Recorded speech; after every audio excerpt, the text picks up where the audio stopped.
गांव में शंकर जी की हालत जितनी बुरी होती है कितने किसी की नहीं होती। सावन में देखो तुम इतने भोले के भक्त निकलते, आहा, देखो तुम कांवड़ यात्रा चल रही जगह जगह, बोल बम के नारे लग रहे, और देखो तुम कांवड़ में मजा, गजबई है भैया, गजबई है।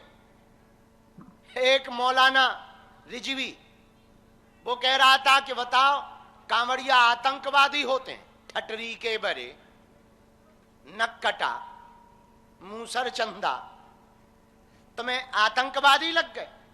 तुम्हारे 50 लोग ताजिया के जुलूस में इकट्ठा होते हैं और पत्थर मार देते हैं, हमारे 4 करोड़ कांवड़िया पैदल चले जाते, एक पत्थर नहीं मारते, और तुम्हें आतंकवादी नजर आ रहे हैं नक्कटे,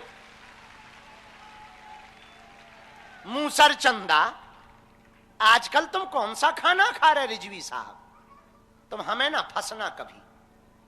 बताओ, वो कह रहे कांवड़िया, अरे होंगे 2-4 लोग, उन्होंने कोई गड़बड़ कर दी होगी, हाँ कुछ ऐसे भी जाते हैं, पर वो कांवड़िया नहीं है जो पत्थर फेंके, वो कांवड़िया नहीं होंगे जिन्होंने बस पर पत्थर फेंके हो या बैन पर पत्थर फेंके हो या ट्रक को लूटा हो, वो कांवड़िया नहीं थे, वो काल नेमी थे। पर सब कांवड़िया एक जैसे नहीं होते रिजवी साहब, और सबको तुम आतंकवादी ना कहना, वरना इतना छीला जाएगा तुम्हें, इतना छीला जाएगा कि आगे से बयान देने के पहले तुम 100 बार सोचोगे। हाँ, तो वो कह रहे कि बताओ कांवड़िया, तो अभी भोले बाबा का दिन चल रहे, गांव गांव में जो शंकर जी की हालत है वो तो बड़ी मजेदार है। कोई धतूरा चढ़ा रहा, कोई बेल पत्तों की पूरी डाली चढ़ा आया, कोई दूबा का खेत ही चढ़ा आया। अरे अद्भुत है भैया, भोले बाबा जितना संभाल लेते हैं कोई नहीं संभाल सकता। और हमारे गांव में तो जो बागेश्वर महादेव हैं, अभी कुछ दिनों से हमने दरवाजा लगाया, नहीं तो इनकी भी हालत खराब थी। हमारे गांव की माताएं शक्कर के दाने जब तक ऊपर चढ़ा ना दें तब तक उन्हें संतुष्टि नहीं होती थी कि पूजा हो गई। और शक्कर के दाने चढ़े, पूरे दिन जो चीटा लिप्ट बनते थे, आहा, चीटियां, अरे पूछो मत।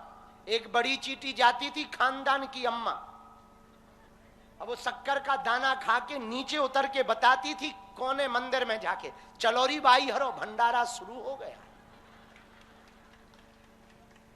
चलोरी जीजी चलो, दीदी चलो, जीजी चलो, भंडारा शुरू हो गया। तो बाकी बात करती थी कहां, बागेश्वर महादेव।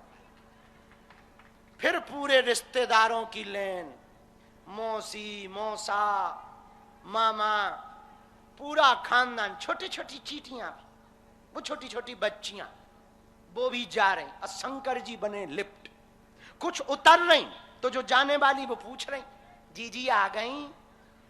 हाँ हम आ गई, वो तो हमारे बच्चों के स्कूल का टाइम हो गया था, तो हम तो ले आए हैं भंडारा, चाव अभी बचा है। तो तब तक पानी डल गया, ए भाई भगो भगो, प्रलय आ गया, प्रलय आ गया, प्रलय। तब तक बड़े कहते प्रलय नहीं आया, बादल फट गया है।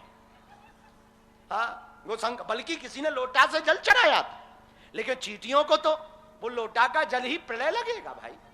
चीटियों की सोच से सोचा जाए तो उन्हें तो यही लगेगा कि अपने जैसे बादल फट जाते हैं केदारनाथ, वैसे ही हुआ। तो बोले बादल फटा है, 1-2 चले गए, बह गए बह गए बह गए, चले गए चले, कौन चले गए? फूफा जी चले गए। बह जाते भाई, कुछ बह जाते पानी में, और चीटियां बेचारी बह जाती, बह ही जाते। तो जब उनमें आपस में बात होती होगी, क्या हुआ? अच्छा भंडारा चल रहा था, भगवान को भी नहीं देखा गया, बादल फट गए। और बादल फटे हो, फूफा जी बह गए। बेचारों की ऐसी बात होती होगी, पर हमें इस बात पे हंसी आ रही कि बताओ तो भोले बाबा की जो हालत है, पर जैसी भी है, ना भक्ति करने से तो बेहतर है, भक्ति कर रहे हैं भैया। तो भगवान की बड़ी कृपा है कि आप लोग बड़ी दया करके इतने धैर्य के साथ बैठे हो, बड़ी कृपा है। इतना हम कह सकते, आपकी अर्जी लग चुकी